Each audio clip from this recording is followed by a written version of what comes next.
Le marché crypto, il est dur à vivre. Pour la plupart des investisseurs, c'est la galère. Il est très volatile. Des moments, c'est la panique. Des moments, c'est le grand enthousiasme. On dit que ça va descendre jusqu'en bas et que la bulle est finie. Ou alors on dit que ça va monter jusqu'au ciel et qu'on en a pour des années de bulles ininterrompues. C'est juste de la folie. Ceux qui sont pas dans le marché crypto ou qui sont nouveaux dans le marché crypto, ils croient que c'est un long fleuve tranquille, comme vous voyez l'image du haut. Hein. Ils croient qu'on achète des cryptos, on les garde, hein, et on fait comme le petit bonhomme à vélo, là, on monte tranquillement. C'est un long fleuve tranquille, hein, jusqu'à l'arrivée qui est dans le drapeau à droite. Voilà, les gens, ils croient que c'est ça, mais en vérité, c'est pas ça du tout.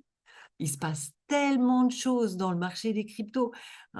C'est de la folie. Vous voyez dans l'image du bas, là, les creux, les bosses, les obstacles, les dangers. Enfin, ça, c'est ce qu'on vit. La réalité des prix et la réalité des émotions. Hein, parce qu'on vit les news positives, négatives. La plupart, elles ont un impact court terme de toute façon. Chaque année, on a au moins une fois le China FUD, hein, avec la Chine qui va interdire les cryptos ou qui va faire emprisonner les chefs d'entreprise crypto, ou alors qui, à l'inverse, autorise des nouvelles transactions à Hong Kong. Chaque année, il y a, même carrément toutes les semaines, on a des événements, des lancements d'entreprises prestigieuses ou au contraire des faillites. On a tout d'un coup des gouvernements qui font des annonces positives, d'autres gouvernements qui font des interdictions.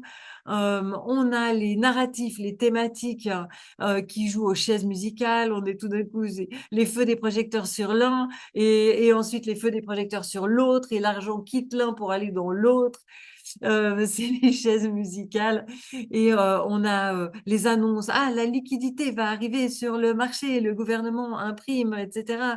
Ah, mais non, la liquidité est retardée. Alors, est-ce qu'ils vont baisser les taux ou pas? Ah oui, ah non, ça fait monter les prix, ça fait descendre les prix.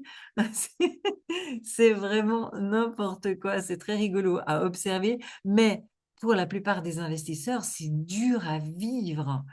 Alors, comment survivre à toutes ces montagnes russes?